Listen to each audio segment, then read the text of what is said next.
మన ఉద్యోగానికి అప్లై చేస్తాం, చదువుకున్న తర్వాత ఉద్యోగానికి అప్లై చేసిన తర్వాత CV ఉంటుంది. CVలో నీ టాలెంట్ ఏంటి అని అడుగుతారు, నీ స్కిల్ ఏంటి అని అడుగుతారు, నీ డ్రీమ్స్ ఏంటి అని కూడా అడుగుతారు. కానీ నీ కులం ఏంటి అని మాత్రం అడగరు ఎవరు.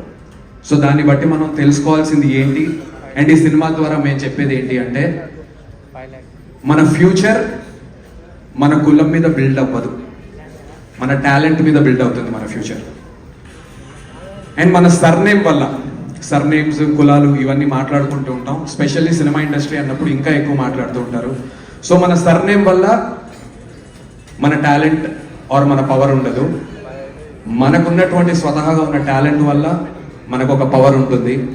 సో మన క్యారెక్టర్ని బిల్డ్ చేసుకుందాం, మన టాలెంట్ని నమ్ముకుందాం, కులాలు మతాలకి అతీతంగా వెళ్దాం.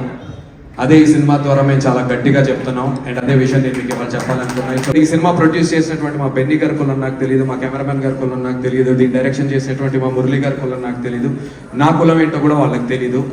వీటన్నిటికీ అతీతంగా ఈ ensemble of all of this కాస్ట్ని మమ్మల్ని తీసుకొచ్చి ఇలాంటి ఒక ఇంపార్టెంట్ పాయింట్ని మా ద్వారా చెప్పించే అవకాశం మాకు ఇచ్చినందుకు మురళి గారికి, బెన్నీ గారికి చాలా చాలా చాలా థ్యాంక్ యూ. ఇది చాలా ఇంపార్టెంట్ ఫిలిం నా లైఫ్లో. నటులకి మంచి సినిమా చేస్తే, హిట్ సినిమా చేస్తే ఎలాగో స్టార్డమ్ వస్తుంది, ఫేమ్ వస్తుంది, success, nothing succeeds like success, గౌరవం వస్తుంది. కానీ మంచి సినిమాలు చేస్తే చరిత్రలో నిలిచిపోతాం నటులుగా. అలాంటి ఒక మంచి సినిమాలో మా అందరికి భాగం ఇచ్చినందుకు, నమ్మినందుకు మురళీ బ్రో చాలా చాలా థ్యాంక్ యూ సో మచ్.